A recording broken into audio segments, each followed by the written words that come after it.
Boker Tov, ces paroles de Torah, soit pour la guérison rapide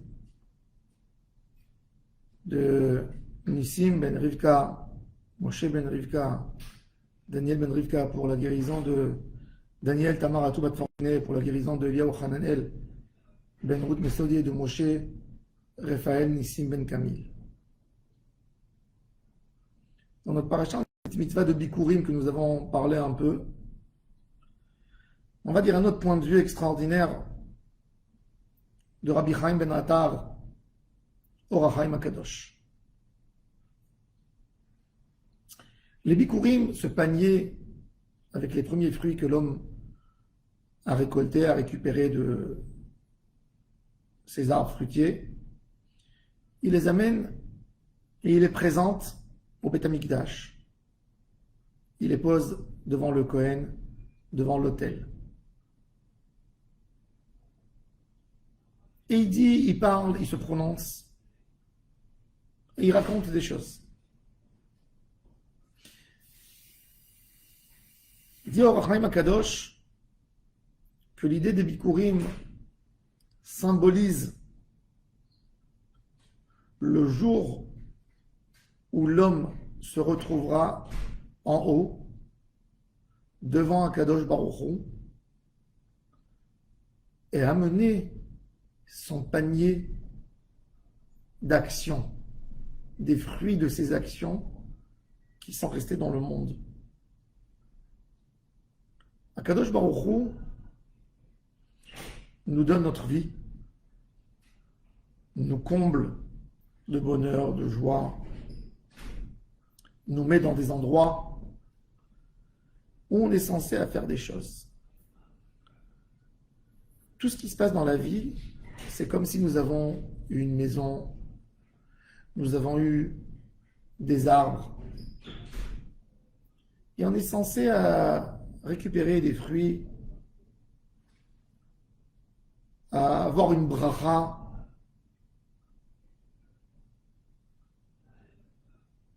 de ce qu'on a fait. Akadosh Baruch Hu nous a donné un produit dans la main, faites avec.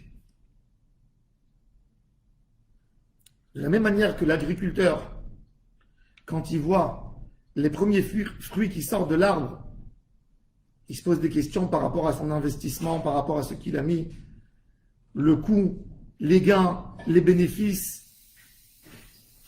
De cette même manière,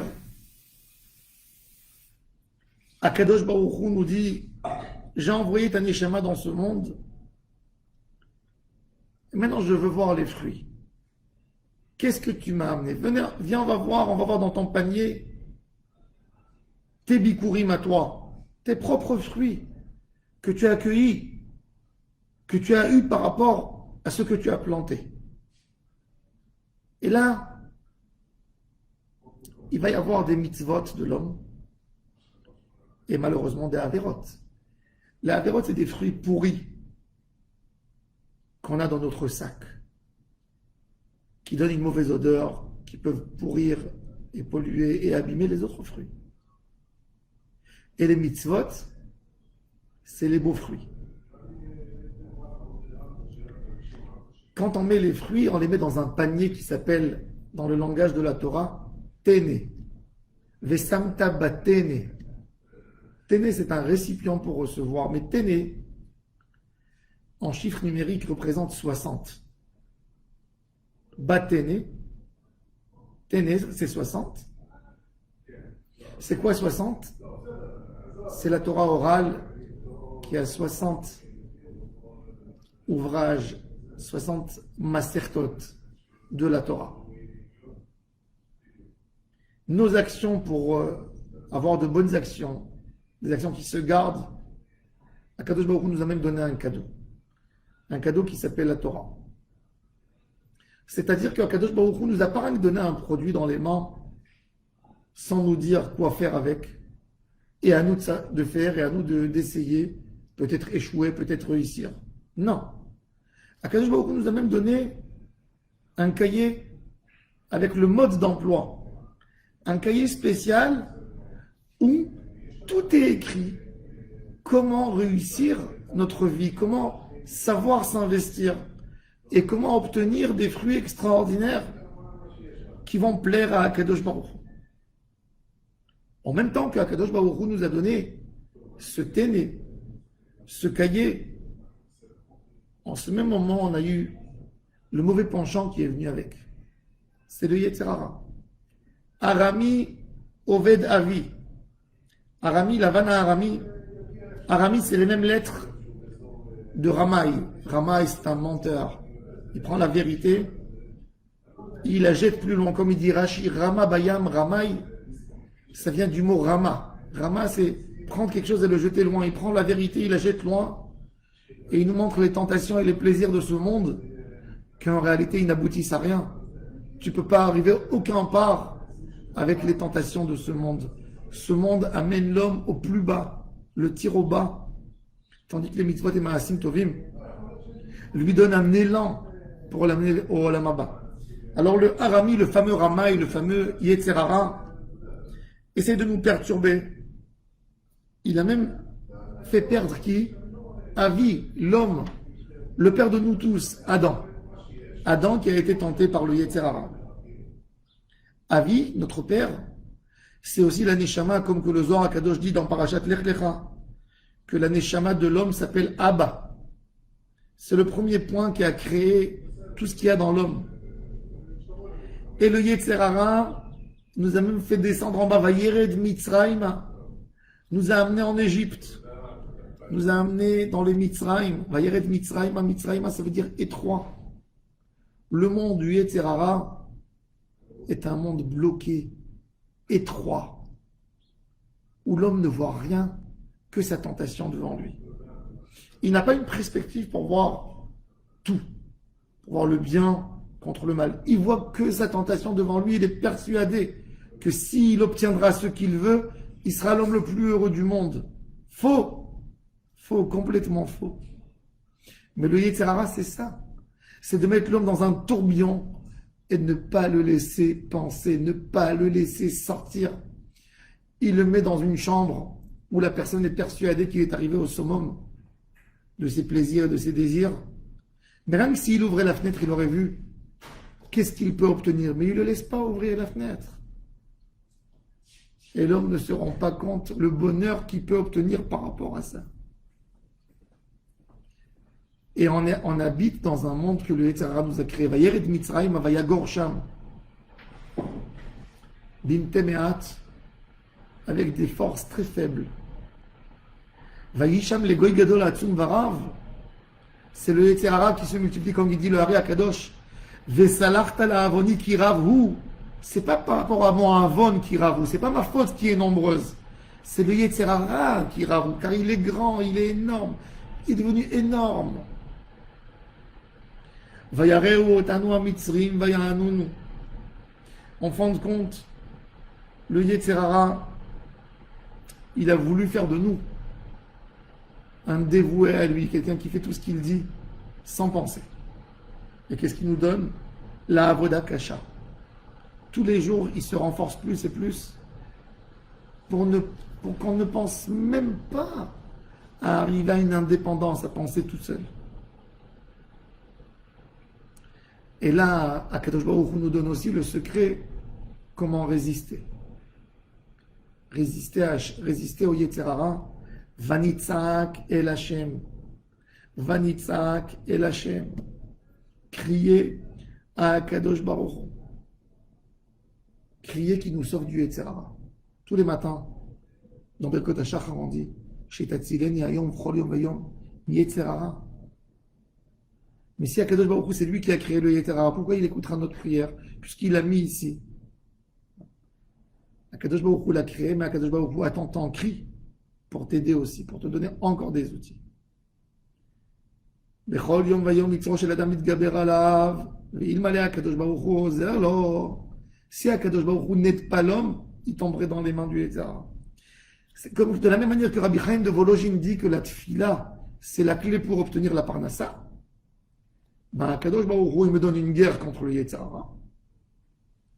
Il me donne un pistolet qui est fermé dans une boîte avec un cadenas. Et la tfila, c'est la clé pour ouvrir la boîte pour pouvoir prendre le pistolet et me défendre devant le Yetzer Hara. Donc on a besoin toujours d'une tfila. D'une tfila. Vayotzienu Hashem mimitzrayim. Akadosh Baruch Hu nous a fait sortir d'Égypte. Par la tfila. C'est-à-dire que quand l'homme, il voit qu'il est tellement faible par rapport au Yetzer Hara, il y a une chose au moins qu'il peut faire, comme il dit le Sfat Emet. Tza'aka nahara. Au moins crie. Crie. Tu dis, tu n'as pas assez de Torah pour lutter contre le Yetzer Hara. Mais est-ce que tu as crié?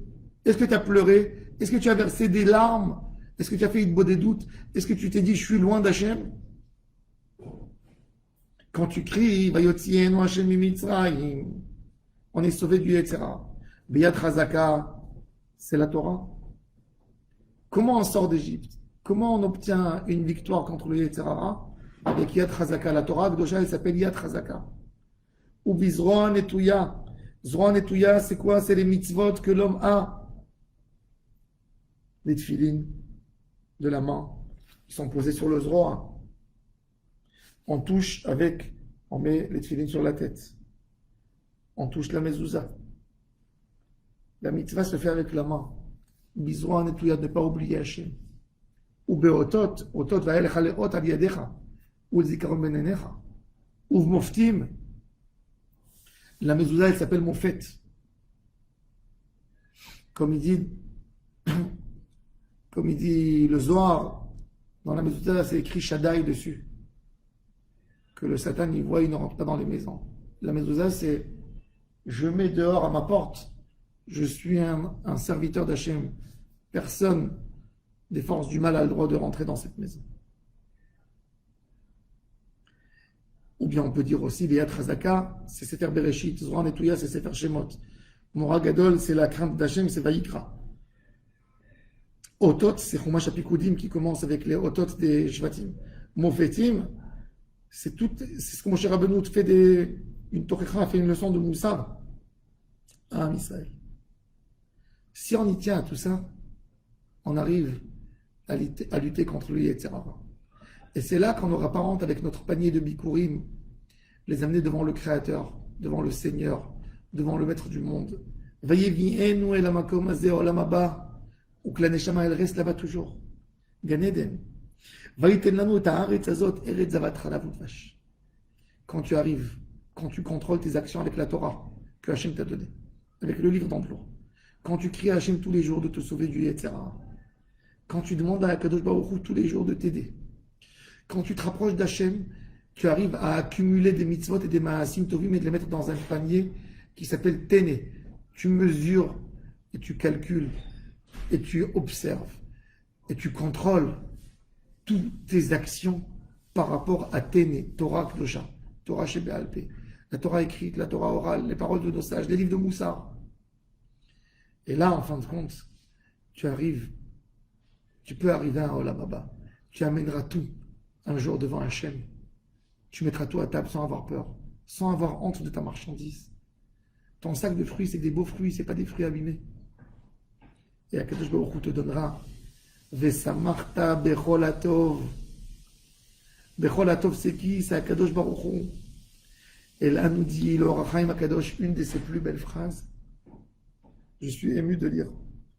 Vesamarta Bechol Hatov et la Torah. En Tov et la Torah, she'im hayu bnei Adam margishim. Si les hommes sentaient, bimtikut, va'arevut tuv ha-Torah. Si les hommes sentaient la douceur, le bon goût qu'il y a dans la Torah, hayu mishtag'im ou mitlahatim acharea. On serait fou, ivre de bonheur. Velo yechashev be'enehem. Melo olam kesef vezahav li me'uma. Ki ha-Torah kolelet kol hatovot shebaolam. La Torah Kdosha, tout le bonheur du monde se trouve dans la Torah. Les gens voyagent loin, vont en vacances, veulent prendre un avion quelques jours avec des escales pour arriver dans un lieu de vacances, pour atteindre un moment de bonheur quand il sera devant la plage avec le beau sable et les palmiers et les cocotiers et les ananas. Mais quand il arrive à goûter le goût de la Torah, le vrai goût de la Torah, la vraie douceur de la Torah, tous ces plaisirs sont rien par rapport à ce plaisir qui l'accompagne toujours. Un homme qui étudie la Torah n'a pas besoin de prendre l'avion et de voyager en outre-mer, de traverser les océans pour être devant une belle plage. Il a les plus grands plaisirs de la vie devant lui, à portée de main, à portée de main. Chez Mizakenu, de sentir le goût de la Torah, de nous aider dans la guerre contre les Yetzirah, qu'il écoute nos cris et qu'on puisse crier Vanitzak el Hashem, qu'on puisse crier Hashem Yitbarach, crier à haute voix Hashem, je t'aime, Hashem, aide-moi, Hashem, je veux m'approcher de toi, qu'on n'ait pas honte de le dire, et tous les jours. Et avec ça, on aura la lumière divine d'Hachem qui va nous éclairer, qui va nous rapprocher à lui, et qu'on sentira aucune barrière, aucun voile entre nous et Hachem. On laissera cette lumière rentrer en nous et nous éclairer. Et quand on est éclairé, on n'a besoin de rien. Ça, c'est le vrai bonheur que je vous souhaite et que je me souhaite qu'on l'atteigne dans ce monde par la lumière de la Torah. Amen, amen. Shabbat shalom. On aura à tous et à toutes.